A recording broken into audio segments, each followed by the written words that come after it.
സ്വാഗതം. ഇന്ന് നമ്മളൊരു ഓഡിയോ സ്രോതസ്സില് കേട്ട ചില കാര്യങ്ങൾ, കുറച്ച് ഗൗരവമുള്ള ചിന്തകൾ, അതാണ് നമ്മൾ ചർച്ച ചെയ്യുന്നത്. ജീവിതത്തിന്റെ യഥാർത്ഥ ലക്ഷ്യം അത് ദൈവത്തിലേക്കുള്ള വഴിയാണ്.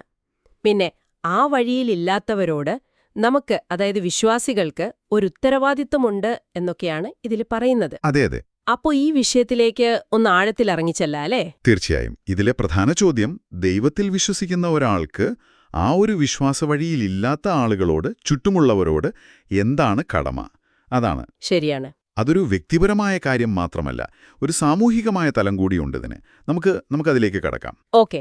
അപ്പോ ഈ സ്രോതസ് പറയുന്നത് ജീവിതത്തിന് ശരിക്കും അർത്ഥം കിട്ടണമെങ്കിൽ ആ ഒരേയൊരു ലക്ഷ്യം ദൈവത്തിലേക്കുള്ള വഴി കണ്ടെത്തുക എന്നതാണത്രേ. അപ്പോ അങ്ങനെ ഒരു സാഹചര്യത്തിൽ വിശ്വാസിയുടെ റോൾ എന്താണ്? അതാണ് ഇതിലെ കാതലായ വിഷയം. മറ്റുള്ളവരെ സ്നേഹത്തോടെ ഈ വഴിയിലേക്ക് ക്ഷണിക്കണം. അവർക്കിത് ആകർഷകമാവുന്ന രീതിയിൽ മനോഹരമായിട്ട് ഇത് അവതരിപ്പിക്കണം. ഇത് വിശ്വാസിയുടെ ഒരു അടിസ്ഥാന കടമയാണെന്നാണ് പറയുന്നത്.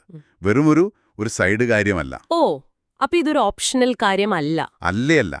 പക്ഷേ പ്രശ്നം എന്താന്ന് വെച്ചാൽ, ഇത് നമ്മുടെ ഒരു പ്രധാന അജണ്ടയായിട്ട് മിക്കവരും കാണുന്നില്ല ദൈനംദിന ജീവിതത്തിൽ. അതാണ് യാഥാർത്ഥ്യം. ശരിയാണ്.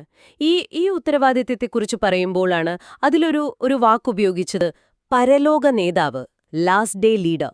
അത് കേട്ടപ്പോൾ ഞാൻ ശരിക്കും എന്താണത്? അതൊരു ഭയങ്കര ഓർമ്മപ്പെടുത്തലാണ്. അതായത് പരലോകം സത്യമാണ്, അത് തൊട്ടടുത്താണ് എന്നൊക്കെ ഉറപ്പുള്ള ഒരാൾ. തനിക്ക് നേർവഴി കാണിച്ചു കൊടുക്കാൻ അവസരമുണ്ടായിട്ടും അത് ചെയ്യാതിരുന്ന ആളുകളെക്കുറിച്ച് നാളെ ദൈവത്തോട് എന്ത് മറുപടി പറയുമെന്ന് ശരിക്കും പേടിക്കും. ഓഹോ, നിനക്ക് പറ്റുമായിരുന്നില്ലേ, എന്തുകൊണ്ട് പറഞ്ഞില്ല എന്ന് ദൈവം ചോദിക്കുമോ എന്നൊരു പേടി.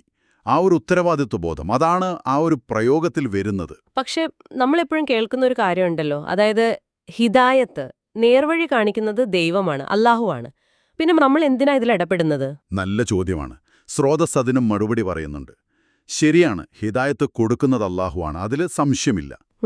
പക്ഷെ ചരിത്രം നോക്കിയാൽ ആ ഹിദായത്ത് മനുഷ്യരിലേക്കെത്തിയത് അത് പ്രവാചകന്മാരിലൂടെയും അവരുടെ കൂടെയുണ്ടായിരുന്നവരുടെയുമൊക്കെ ഒരുപാട് കഷ്ടപ്പാടിലൂടെയാണ്, ത്യാഗത്തിലൂടെയാണ്. ശരിയാണ്. അപ്പോ ദൈവം ഹിദായത്ത് കൊടുക്കും എന്നത് അത് നമ്മുടെ ഒരു ഒഴികഴിവാവരുത്, നമ്മളൊന്നും ചെയ്യാതിരിക്കാൻ.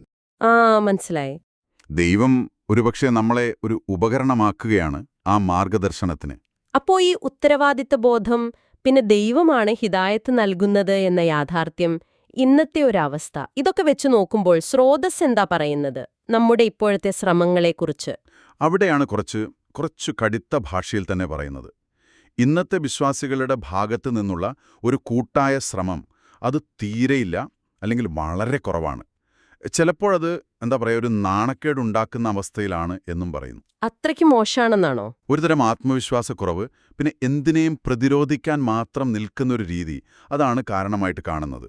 എന്തായിരിക്കും ഈ ആത്മവിശ്വാസക്കുറവിനും ഈ ഒരു അപര്യാപ്തതയ്ക്കും കാരണം? വല്ലതും പറയുന്നുണ്ടോ? പറയുന്നുണ്ട്.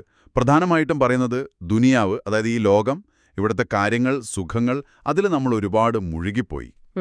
പ്രവാചകൻ മുന്നറിയിപ്പ് നൽകിയ ഒരവസ്ഥയുണ്ടല്ലോ, വിശ്വാസികൾ എണ്ണത്തിൽ ഒരുപാടുണ്ടാവും, പക്ഷേ കടലിലെ പത പോലെ ആയിരിക്കും, ഒരു ശക്തിയുണ്ടാവില്ല. അതിനു കാരണം ഈ ദുനിയാവിനോടുള്ള സ്നേഹം, പിന്നെ മരണത്തോടുള്ള പേടി. മരണപേടിയെന്ന് വെച്ചാൽ ദൈവത്തിന്റെ മാർഗത്തിൽ എന്തെങ്കിലും ഒരു റിസ്ക് എടുക്കാൻ, ഒരു ബുദ്ധിമുട്ട് സഹിക്കാൻ, അതിനൊക്കെയുള്ളൊരു മടി. മുൻപുള്ളവരൊക്കെ ജീവൻ കൊടുത്ത കാര്യത്തിന്. അതെ. ഇന്ന് നമ്മള് 1 മണിക്കൂർ സമയം പോലും, അതും എല്ലാ സൗകര്യവും ഉണ്ടായിട്ട്. ശരിക്കും അതാണ് താരതമ്യം ചെയ്യുന്നത്. പണ്ടുള്ളവർ അനുഭവിച്ച കഷ്ടപ്പാടുകൾ, അല്ലെങ്കിൽ ഇന്ന് തന്നെ ലോകത്ത് പലയിടത്തും ആളുകൾ അനുഭവിക്കുന്ന ബുദ്ധിമുട്ടുകൾ, അതൊക്കെ വെച്ച് നോക്കുമ്പോൾ, പ്രത്യേകിച്ച് ഈ പാശ്ചാത്യ രാജ്യങ്ങളിലൊക്കെ അവിടുത്തെ വിശ്വാസികൾ നേരിടുന്ന വെല്ലുവിളികൾ എത്രയോ ചെറുതാണ്. വളരെ നിസ്സാരമാണല്ലേ? അതെ. ഇത്രയധികം അറിവ്, പണം, അവസരം എല്ലാമുണ്ട്. പക്ഷേ ആ ഒരു പരിശ്രമം കാണുന്നില്ല. അതാണ് നിരീക്ഷണം. അപ്പോ ഇതിനൊരു പരിഹാരം എന്തെങ്കിലും സ്രോതസ് മുന്നോട്ട് വെക്കുന്നുണ്ടോ? എങ്ങനെ ഇതിനെ മറികടക്കാം? പെട്ടെന്നുള്ളൊരു റെഡിമെയ്ഡ് പരിഹാരമൊന്നും പറയുന്നില്ല. അതിനേക്കാൾ പ്രധാനം ഈ ഉത്തരവാദിത്തം, ഈ മാൻഡേറ്റ് എന്നവർ പറയുന്നത്, അതെന്താണെന്ന് നമ്മൾ ഓരോരുത്തരും ശരിക്കും മനസ്സിലാക്കണം. ആദ്യം ആ ബോധ്യം വരണം. അതെ. എന്നിട്ട് ഈ വലിയൊരു ദൗത്യത്തില് എന്റെ പങ്കെന്തായിരിക്കണം, അത് നമ്മൾ തന്നെ കണ്ടെത്തണം. ദൈവം ശരിക്കും എന്നിൽ നിന്ന് എന്താണ് ആഗ്രഹിക്കുന്നത്, അത് തിരിച്ചറിയലാണ് ആദ്യത്തെ സ്റ്റെപ്പ്. ശരിയാണ്. നമ്മളിന്ന് സംസാരിച്ച കാര്യങ്ങൾ, പ്രത്യേകിച്ച് ഈ ഉത്തരവാദിത്തത്തെക്കുറിച്ചുള്ള ഓർമ്മപ്പെടുത്തല്, അത് നമ്മളെയൊക്കെ ഒന്ന് ഇരുത്തി ചിന്തിപ്പിക്കേണ്ടതാണ് ശരിക്കും. മറ്റുള്ളവരുടെ കാര്യത്തിൽ നമുക്കെന്താണ് പങ്ക്? നമ്മൾ എത്രത്തോളം അതിനെക്കുറിച്ച് ബോധവാന്മാരാണ്? തീർച്ചയായും. ഒരു അവസാന ചിന്തയായിട്ട് ഒരുപക്ഷെ നിങ്ങൾക്കും ആലോചിക്കാൻ വേണ്ടി, ഉം, ഈ സ്രോതസ്സിൽ പറഞ്ഞ പോലെ ദൈവം നമുക്ക് കുറേ കഴിവുകൾ തന്നിട്ടുണ്ട്, അറിവ് തന്നിട്ടുണ്ട്, സമയം, അവസരങ്ങൾ. ഇതൊക്കെ ഉപയോഗിച്ച് നമ്മുടെ ചുറ്റുമുള്ള ആളുകൾക്ക് ആ ദൈവത്തിലേക്കുള്ള വഴിയിലെ ഒരു ചെറിയ തിരിവെട്ടമെങ്കിലും കാണിച്ചു കൊടുക്കാൻ നമ്മൾ വ്യക്തിപരമായി എന്തു ചെയ്യുന്നുണ്ട്? ഉം. ഇത് നിങ്ങൾ സ്വയം ചോദിച്ചു നോക്കാവുന്ന, ആഴത്തിൽ ചിന്തിക്കാവുന്നൊരു ചോദ്യമാണ്.